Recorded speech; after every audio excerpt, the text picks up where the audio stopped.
غریب کسان کی شادی نہایت حسین و جمیل عورت سے ہو گئی۔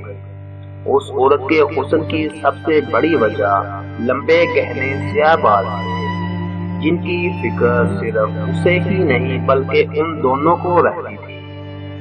ایک دن کسان کی بیوی نے اپنے شوہر سے کہا کہ کل واپسی پر آتے ہوئے راستے میں دکان سے ایک کنگھی تو لیتے آنا، کیونکہ بالوں کو لمبے اور گہنا رکھنے کے لیے انہیں بنانا سنوارنا بہت ضروری ہے، اور پھر میں کتنے دن ہمسایوں سے کنگھی منگواتی رہوں گی۔ غریب کسان نے اپنی بیوی سے معذرت کرتے ہوئے بولا، بیگم میری تو اپنی گھڑی کافی دنوں سے ٹوٹی ہوئی ہے، میرے پاس اتنے پیسے نہیں ہیں کہ اسے ٹھیک کروا سکوں، تو میں بھلا کنگھی کیسے لا سکتا ہوں؟ تم کچھ دن مزید ہمسایوں کی کنگھی سے گزارا کرو، جب پیسے ہوں گے تو لے آؤں گا۔ بیوی اپنے شوہر کی مجبوری کو سمجھ رہی تھی، اس لیے زیادہ تکرار نہیں کیا۔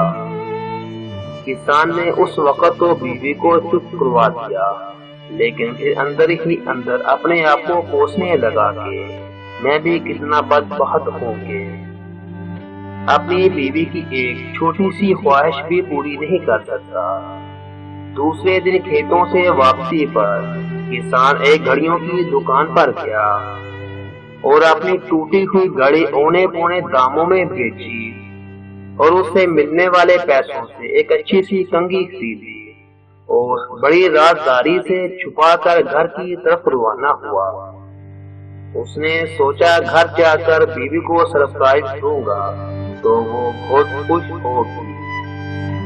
جب وہ گھر گیا تو کیا دیکھا، اس کی بیوی نے اپنے لمبے بال کٹوا دیے تھے اور مسکراتے ہوئے اس کی طرف دیکھ رہی تھی۔ کسان نے حیرت سے پوچھا، بیگم یہ کیا کیا تم نے؟ اپنے بال کیوں کٹوا دیے؟ پتا ہے وہ تمہارے اوپر کتنے خوبصورت لگتے تھے۔ بیگم بولی، میرے سرتاج، کل جب آپ نے کہا آپ کے پاس گھڑی ٹھیک کروانے کے پیسے بھی نہیں ہیں تو میں پریشان ہو گئی، چنانچہ آج میں قریب کے بیوٹی پارلر پر گئی تھی، وہاں آپ نے بال بیچ کر آپ کے لیے یہ گھڑی لائی۔ جب کسان نے اسے کنگھی دکھائی تو جذبات میں دونوں کی آنکھیں نم ہو گئی۔